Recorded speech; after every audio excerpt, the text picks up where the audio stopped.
உனக்கெல்லாம் பொண்ணுங்களை பார்த்தா அக்கா தங்கச்சியா பார்க்க தோணாதாடா? அப்படி என்னடா?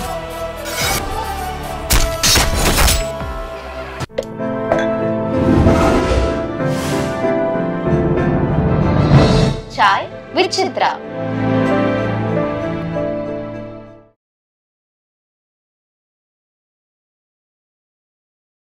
இந்த தொலைக்காட்சி தொடரில் எடுத்தபோது எதிர்வினை ஏதாவது சந்திக்க வேண்டிய சூழ்நிலை ஏற்பட்டதா? எனக்கு என்னன்னா இந்த கேள்விய ஆட்டோ சங்கர் எடுத்து 18, 20 வருஷம் ஆச்சு. சந்திரகாடு எடுத்து 16, 17 வருஷம் இருக்கும். எனக்கு ரொம்ப ஆச்சரியம் என்னன்னா, இந்த கேள்வி பல நூறு, பல்லாயிரக்கணக்கான கேள்விகள் வந்திருக்கு. ஒரே ஒருத்தன் கூட நான் அந்த கதையில, இந்த படைப்புல சொல்லப்பட்ட காவல்துறை அதிகாரியா இருக்கலாம், அமைச்சர்களாக இருக்கலாம், அரசியல்வாதிகளா இருக்கலாம், ஆட்சியாளர்களாக இருக்கலாம். ஒரே ஒருத்தர் கூட, "ஏய்! நீ என்ன அவ்வளோ பெரிய ஆளா? என்ன என்ன நினைச்சுக்கிட்டு எடுத்த?" அப்படின்னு ஒரே ஒருத்தர் கூட என்கிட்ட கேட்டதில்ல. ஓ! மாறா காவல்துறை சில உயர் அதிகாரிங்க சொல்லும்போது கொஞ்சம் பார்த்து சொல்லுங்க. அசிங்கமா இருக்குங்க. சாப்பிடும்போது பொண்டாட்டிய திரும்பி பார்க்க முடியலங்க. போலீஸ்காரன்னா இப்படிதான் அப்படின்னு. இப்படிதான் என்கிட்ட சொன்னாங்களே ஒழிய, நான் அதிலிருந்து என்ன தெரிஞ்சுக்கிட்டேன் அப்படின்னா, நீங்க அறத்தோட அதே அதே நேரத்துல தைரியத்தோட ஒரு உண்மைய சொன்னீங்கன்னா, இந்த உலகமே நடுங்குங்கிறத தெரிஞ்சுக்கிட்டேன். ஆக இனி செய்யப்போற படைப்புகளும் அப்படிதான். யாரையும் காயப்படுத்தணுங்கிறது என்னுடைய நோக்கமே இல்ல. ஆனால் மனித குலத்த, அதுக்கப்புறம் நீங்க தமிழன்னு வரட்டும். ஒரு மொழிய, ஒரு இனத்தன்னு வரட்டும். மனித குலத்த சிதைத்தவன் எவனாக இருந்தாலும், எமனாக இருந்தாலும், சட்டம் கூட தண்டிக்காது. ஏன்னா அதிகாரம் அவன் கையில இருக்கும்போது. அதிகார வர்க்கமே அவனாக இருக்கும்போது. நீங்க அறம் கொண்டு ஒரு படைப்பாளி, கண்ணதாசன் சொன்னது போல, நானே இறைவன் சொன்னாரு பாருங்க. அறம் கொண்டு நீங்க ஒரு படைப்பு செய்யும்போது, அதுக்கு எவனாக இருந்தாலும் தலைவணங்கி தான் ஆகணும். பயந்து தான் ஆகணும். அவனை எதிர்க்கிறதுக்கு இந்த உலகத்துல எந்த சக்தியும் இல்லைங்கிறத நான் இந்த 2 படைப்ப, சில படைப்புகளை செஞ்சதுல நான் நான் பார்த்திருக்கேன். நான் நான் அ எ எ நான் அப்படிதான் உணர்றேன். அதனால சத்தியத்துல நிக்கிறவன், இந்த சமூகத்துல எந்த தப்பு நடந்தாலும், அத அத எட்டி நெஞ்சில மிதிக்கிற ஒரு மனோதிடம் ஒரு படைப்பாளிக்கு இருக்கும். அததான் நானு செஞ்சேன், செஞ்சுட்டு இருக்கேன், செய்ய போறேன். இதுக்கிடையில சில திரைப்படங்கள்ல தல காட்டக்கூடிய வாய்ப்புகளும் உங்களுக்கு அமைஞ்சது இல்லையா? ஆமா. இருந்து சொல்ல மறந்த கதை. நீங்களும் ஹீரோ தான். நீங்களும் ஹீரோ நீங்களும் ஹீரோ தான்னா, நானு பாலானந்த் அவர்கள்கிட்ட உதவியாளர் ஆகறதுக்கு முன்னாடி நீங்களும் ஹீரோ தான். முதல் படம். வி. சேகர் சார் சந்திச்சதுங்கிறது ரொம்ப சுவாரஸ்யமானது. என்னன்னா, பாக்யராஜ் சார் அப்ப ஒரு பீக் தான். ஆமா.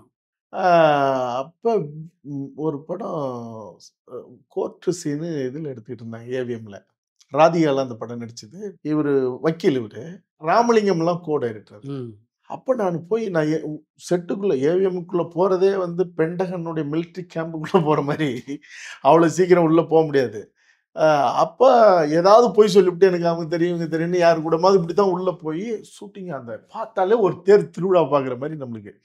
ஃப்ளோர்ஸ் லைனா இருக்கும். எல்லா இடத்துலயும் நடக்கும். யாரையாவது ஒரு டைரக்டர் போன உடனே நம்மளுக்கு வந்து அப்பல்லாம் சான்ஸ் எப்படி நம்ம போய் கேட்டா வாயா அப்படின்றாங்கல்ல. போன உடனே அவங்கள கால தொட்டு கும்பிடுறது. என்னையா யோவ் இரியா என்னையான்னு ஒரு சின்ன அட்டென்ஷன் வந்துரும். அப்படி போய் கோ டைரக்டர் பாரு enter Bhagyaraj sir. Co director யாருங்க யாருங்கன்னு கேட்கிறேன். ஒருத்தர் சொன்னார் வி. சேகர் அப்படிங்கிறாரு. ஓ வி. சேகர். அப்புறம் இங்க வந்து ஏங்க கோ டைரக்டர் யாருங்கன்னு இன்னொருத்தர்ட்ட கேட்டோம். இந்த அவரு தாங்கன்னாரு. ஒரு ஆள காட்டுனாங்க. நேரா போனோனே சார் நான் இந்த மாரி டைரக்டர் பார்க்க சொன்னார் சார். சரி ரைட்டு என்ன சரிப்பா நீ நீ அங்க நுங்கம்பாக்கம் ஆஃபீஸ்க்கு வா. அப்படின்னு ஏதோ சொன்னார். சரி ரைட்டு அப்படின்னு சொல்லிவிட்டு எனக்கு அவர் உருவம், அ பேரு. திரும்ப வந்து செட்ல பார்க்க முடியல. நான் வி. சேகர்து எங்கெங்கேயோ கேட்டு புடிச்சு அங்க போயிட்டேன். அவரு வீடு ஆஃபீஸ்லாம் நுங்கம்பாக்கத்துல தான். ஆமா. போய் கேட்டோனே வி. சேகர்ன்னு, அவரு வி. சேகர் வந்து பொண்ணு பார்க்க போறேன்னு ஒரு படத்துக்கு டயலாக் எழுதுறாரு. தேவர் ஃபிலிம்ஸ்க்கு. ஓ! கமிட் ஆயிருக்காரா? அவரு என்ன வந்து பார்க்க சொன்னாருன்ட்டு நேரா அங்க போனா, அவரு காலையில வந்துட்டு போயிட்டாரே! நாளைக்கு தான் வருவாருன்னு. சரி அவரு வீட்டு அட்ரஸ் இருக்குமா? அப்படின்னு. வீட்டு அட்ரஸ் கேட்டா, ஒரு விஷயம் ஒரு பையன் ரொம்ப நான் எங்க போனாலும் நின்னு ஆபீஸ் பையன ரொம்ப எ ஃப்ரெண்ட் புடிச்சுக்கிறது. யாரும் இல்லன்னா, ஆபீஸ் பையன்ட்ட நடிச்சு காட்டுறது. அவனுக்கு என்னன்னா, என்கிட்டயும் நீ நடிச்சு காட்டுறன்னு ஒரு ஆள் வரான்னா, அவனுக்கு ஒரு ஒரு ஒரு ஒரு ராஜா மாரி அவன் ஆயிருவான். நம்மளுக்கு என்னன்னா, ஒரு புது ஆள் ஒருத்தன்ட்ட நம்ம நடிச்சு காட்டுறோமே, அவன் ஏதாவது கை தட்டுவான், இல்ல தோள தட்டுவான், ஏதோ ஒண்ணு செய்வான். அப்புறம் போனான்னா, "ஏய் போயா அந்தாண்ட" அப்படின்னு சொல்ல மாட்டான்ல. யாராவது வந்தா எப்படி கரெக்ட். அப்படியான ஒரு இதுல அவன்ட்ட கேட்டவுடனே அவன் சொன்னான், "நீங்க வி.சேகர் வீடு சார் வீட்டுக்கு போங்க" அப்படின்ட்டான். ம். ஒரு குழு. ஆ ம். ம். குடு. அந்த இதுல அவன் வந்து ஒரு அட்ரஸ் குடுன்னோனே, அவன் குடுத்தான். வாங்கிட்டு நேரா போனான். ஆவி வீட்ல வந்து அவரு இல்ல. என்னடா இல்லன்னா, காலையில 7 மணிக்கே புறப்பட்டுருவாரு. அங்க இருந்த ஒரு ஆளு சொன்னாரு, "சாருக்கு புது படம் கமிட் ஆயிருக்கு தெரியுமா?" என்ன அதாவது பொண்ணு பார்க்க போறோம். தேவர் ஃபிலிம்ஸ் டயலாக். டைரக்ஷன் பண்றாருப்பா. நீங்களும் ஹீரோன்னு ஒரு படம். ஓ! நம்ம ஆளுக்கு டைரக்ஷனும் கிடைச்சிருச்சு போல இருக்கே. அப்ப பொண்ணு பார்க்க போறோம் நானா நெனச்சுக்கிட்டேன். பொண்ணு பார்க்க போறோம்லயும் நடிக்க போறோம். நீங்களும் ஹீரோதிலயும் நடிக்க போறோம். அப்படின்னு முடிவு பண்ணி, நாளைக்கு அப்ப 7 மணிக்கு வந்தானா, நான் 6:30 மணிக்கே வந்துடுறேங்க. அப்படின்ட்டு போயிட்டு ராத்திரி பூரா தூங்கல. ஏன்னா, பார்க்கலாம் ஏதாவது ஒண்ணு செய்வோம். அப்படின்னு சொன்னாருல்ல, ஏவிஎம்ல. சரின்னு அடுத்த நாள் 6:30 மணிக்கே போனா, எட்டி எட்டி பார்க்குறேன். நம்ம காலையில போய் தட்டிறக்கூடாதுல்ல. அசிங்கமா இருக்கும். சின்ன கேட்டு. நான் எட்டி எட்டி பார்க்குறேன். ஒரு ஆளு அவுந்த லுங்கிய தூக்கி கட்டிட்டு, வாயில நுர தள்ள பல் தேய்ச்சிட்டு. பல் தேய்ச்சுக்கிட்டு, "என்னப்பா?" அப்படிங்கிறாரு. கொஞ்சம் தள்ளி வீடு. சொன்னேன், "டைரக்டர பார்க்கணும்" அப்படின்னேன். "என்ன விஷயம் சொல்லு" அப்படின்னு வராரு. "இல்ல சார் நான் அவர பார்க்கணும். நேத்தே நான் வந்தேன்" அப்படின்னேன். வந்து துப்பிவிட்டு, இறுக்கி கட்டிக்கிட்டு, "என்னன்னு சொல்லுப்பான்னு." "இல்ல சார் நான் நம்ம தான் யாரு கிடைச்சாலும் ஏதாவது பூந்துடலாமேன்னு நான் பாட்டுக்கு பேசுறேன்." அப்படின்னோனே, சேகர் சார் பார்க்கணும் சார்" அப்படின்னாரு. திரும்பவும் துப்பி விட்டு நல்லா இது பண்ணி பார்த்துட்டு, "நான் தான்ப்பா வி. சேகரு" அப்படின்னேன். ஏவிஎம்ல பார்த்து சிவப்பா சுருட்ட முடியாச்சே.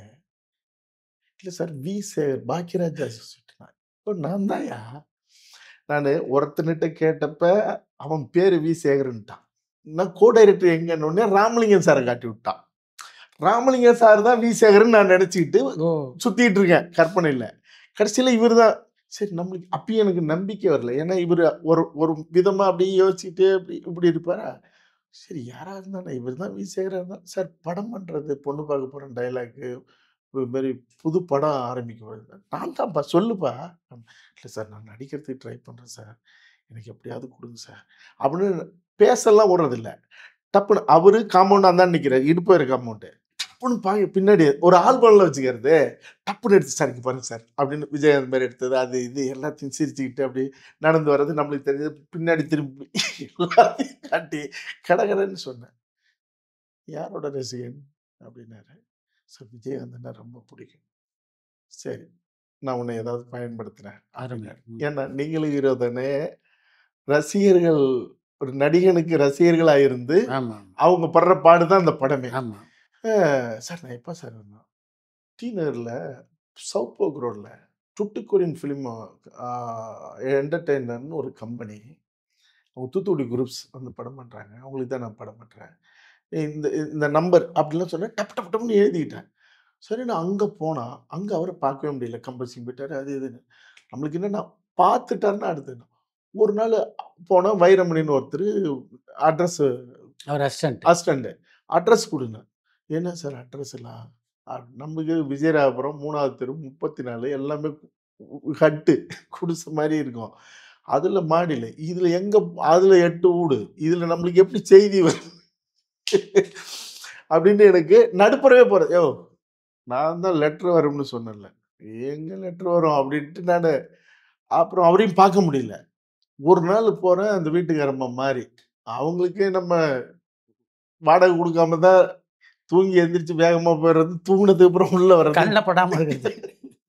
அது "டேய் ஓடிப்புடாதடா! உனக்கு 4 நாளைக்கு முன்னாடி ஒரு லெட்டர் வந்ததுடான்னுது." எங்க அப்பா எழுதுவாரு, யாராவது நண்பர்கள் எழுதுவாங்க. அப்பல்லாம் கடிதம் தானே 35 வருஷத்துக்கு, 33 வருஷத்துக்கு, 34 வருஷம். ஒரு லெட்டர் வாங்கி பார்த்தா, இத்தனாம் தேதி ஆஃபீஸ்க்கு வரவும்னு இருக்கு. கீழ தூத்துக்குடி யார்ரா? "ஏய் இந்த கம்பெனி இல்ல" அப்படின்னு. பார்க்குறேன் 11:30க்கு வரணும். காலையில 10:30 மணிக்கு இது. பார்த்து குளிச்சுப்புட்டு இங்கருந்து அன்னைக்கு இதே மாரியே மழை. நீங்க டி நகர் போய் தானே பனகல் பார்க் தாண்டி தானே உள்ள போய் போக் ரோடு. ஒரு சைக்கிள், ஒரு ஓட்ட சைக்கிள் அது. அதுல என்னன்னா காத்தடிச்சா என்ன கொண்டு போய் எங்கேயாவது ஒரு இடத்துல நிறுத்துற வரைக்கும் ஓடி போய் நிறுத்திடும். திரும்பி வரும்போதெல்லாம் கோடம்பாக்கத்துல இருந்து தள்ளிட்டு வந்து காசு குடுத்து ஒரு 15, 20 காச குடுத்து அப்படி ஒரு வண்டின்னு வச்சுக்கங்களேன். எது சைக்கிள். அருமை. அதுல வேகமா போய் பனங்கல் பார்க் திரும்புறேன். ஏன்னா 11:30 மணிக்கு இருக்கணுமே. பனங்கல் பார்க்ல அந்த அந்த டேர்னிங் இருக்கு பாருங்க. ஏன்னா முள்ளுக்குள்ள எப்படியோ போனா நம்மள எங்கேயாவது தூக்கி உட்கார வச்சுட்டு போறாங்கன்னு போய் திரும்புறப்ப சரிக்கு அடிச்சு அந்த மழையில அடிச்சு தேய்ச்சி எல்லாம் என்ன வந்தாலும் மறுபடியும் தூக்கி வச்சுட்டு இப்படி போறோம். போனா ஒரு பெருங்கூட்டம் நிக்குதாங்க. அன்னைக்கு தான் எல்லாரையும் வர சொல்லியிருக்காங்க. டைரக்டர் வந்து இப்படி பார்க்குறாரு. ஒரு தூறலுமா அதுவா இருக்கு. நெறைய பேர் நின்னுட்டு இருக்கு. எல்லாரையும் ஆஃபீஸ்க்குள்ள விட முடியாது. பார்த்தா எல்லாரும் சார் சார் சார் சார்ன்னு கத்துறாங்க. "ஏய் லெட்டர் போட்டு யாருப்பா வந்தது?" அப்படின்னு தூக்குறாங்க. நான் அந்த கூட்டத்துக்குள்ள நுழைய விட மாட்டேங்கிறாங்க. எல்லாரும் இன்னொன்னே "நீ வா, நீ வா, நீ வான்னு" போயிட்டாரு.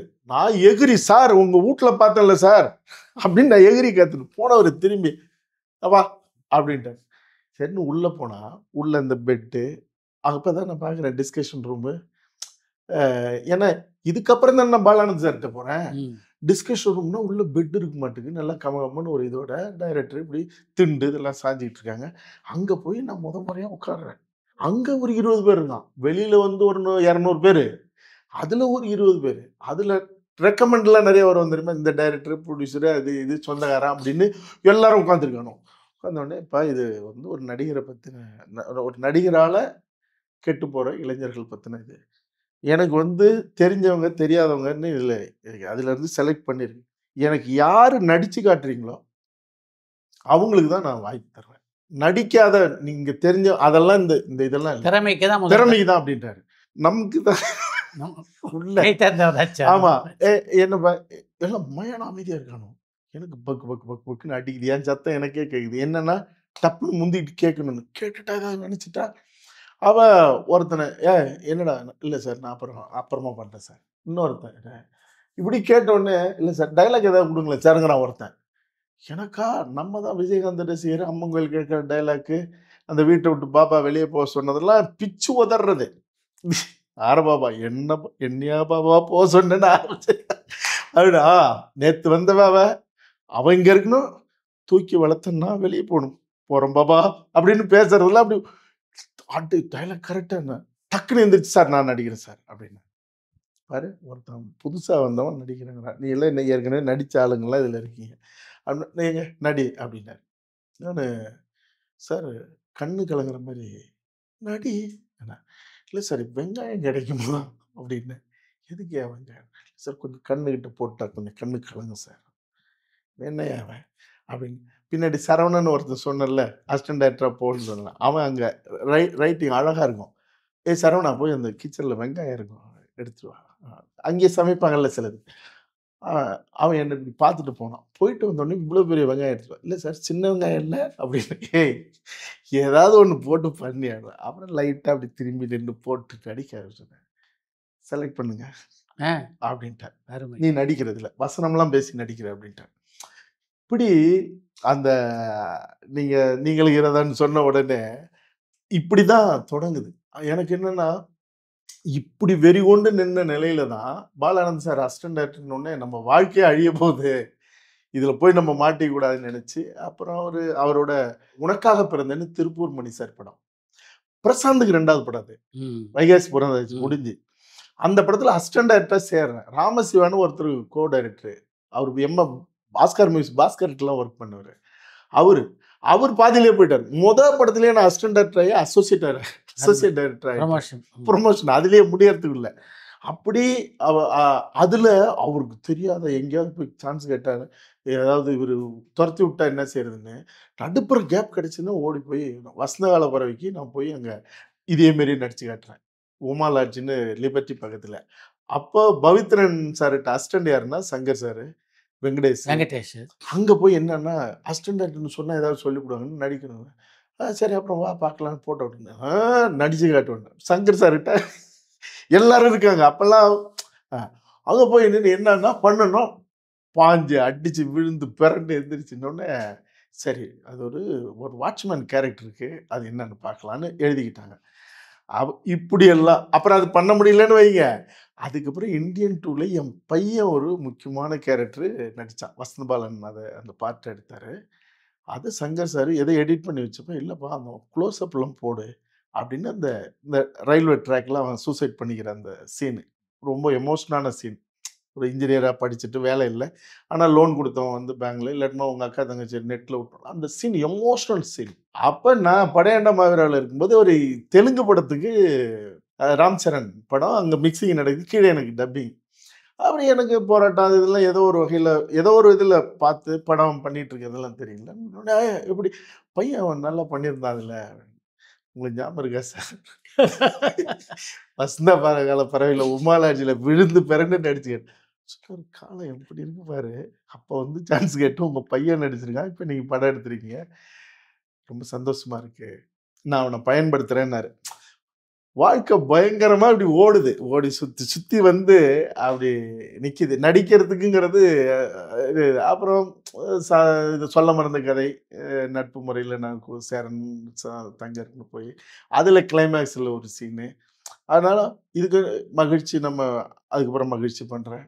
மகிழ்ச்சியில கதாநாயகனா நடிக்கணும்னு எப்படி முடிவு பண்ணீங்க? சென்னைக்கு வந்துட்டேன். சினிமா ஸ்டுடியோக்கெல்லாம் போய் பார்க்குறோம். ஒரு கட்டத்தில உண்மையிலேயே எனக்கு 92, 93லாம் நீங்களும் ஹீரோ தான் நடிச்சுட்டேன். மறுபடியும்னு அப்போ ஒரு படம் வருது. பாலுமகேந்திரா. பாலுமேந்திரா சார். அதுக்கு முன்னாடி வந்த படம்லாம் ரொம்ப மோசமான படங்கள்.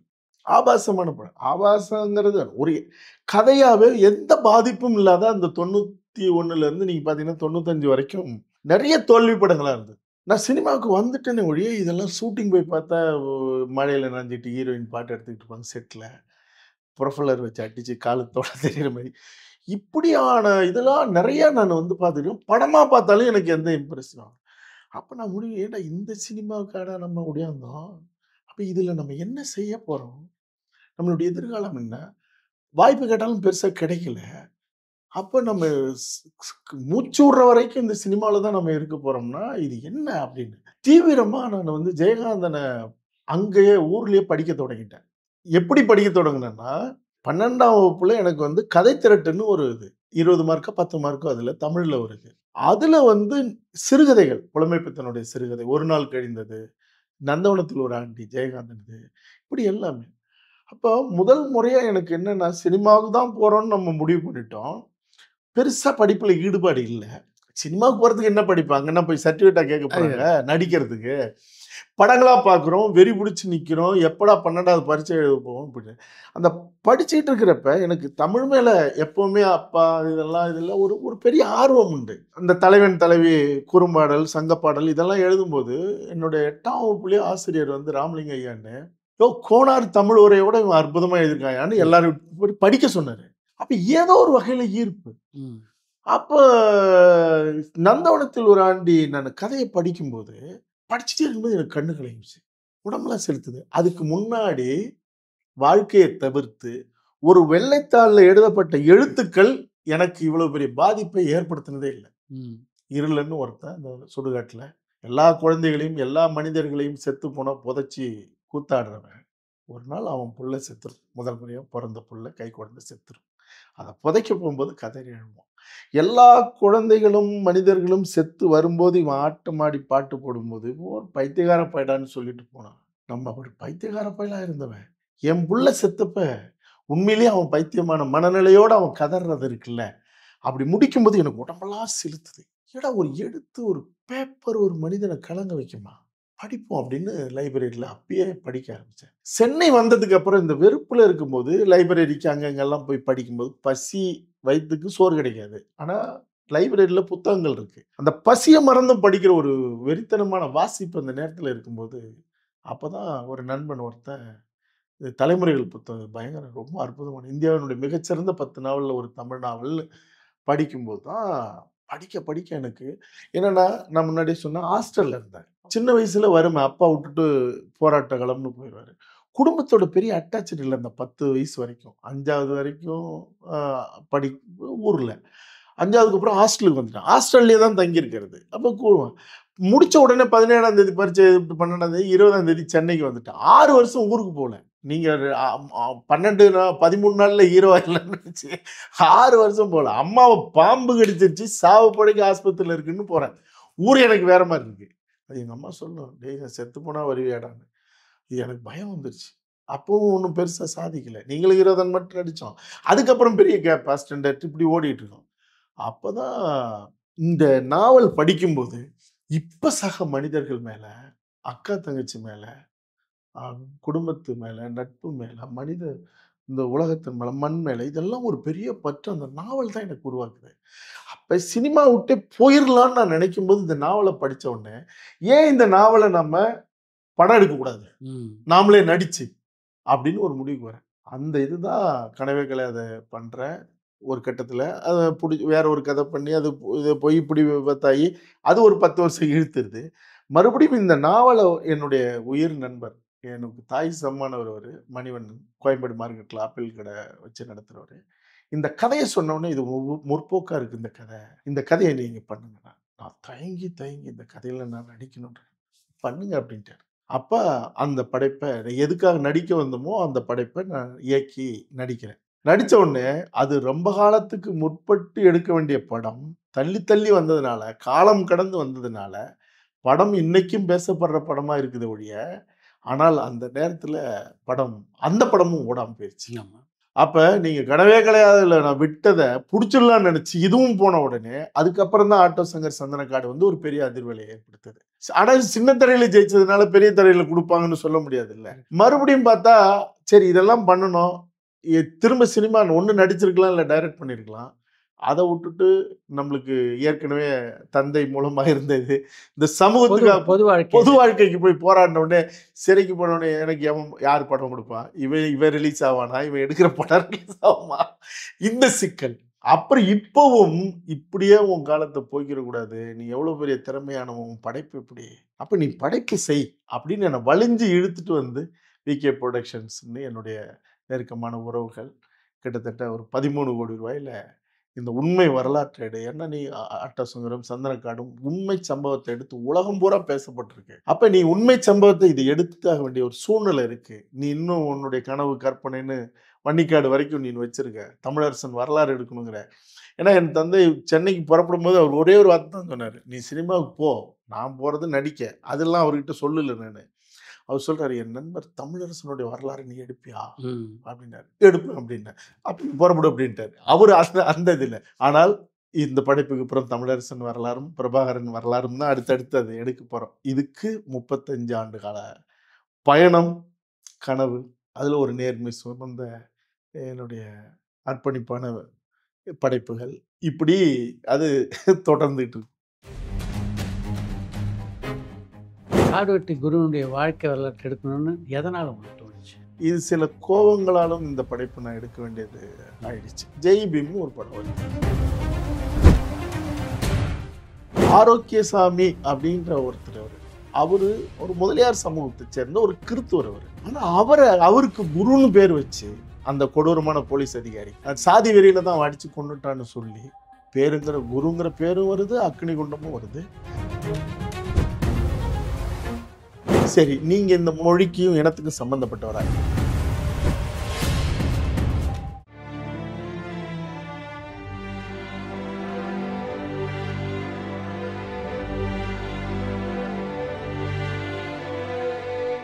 பரபரப்பான சினிமா செய்திகள், நட்சத்திரங்களின் பேட்டிகள், சினிமா வரலாறு ஆகியவற்றை பார்க்கவும் படிக்கவும் உங்களுக்கான இணையதளம் touringtalkies.co.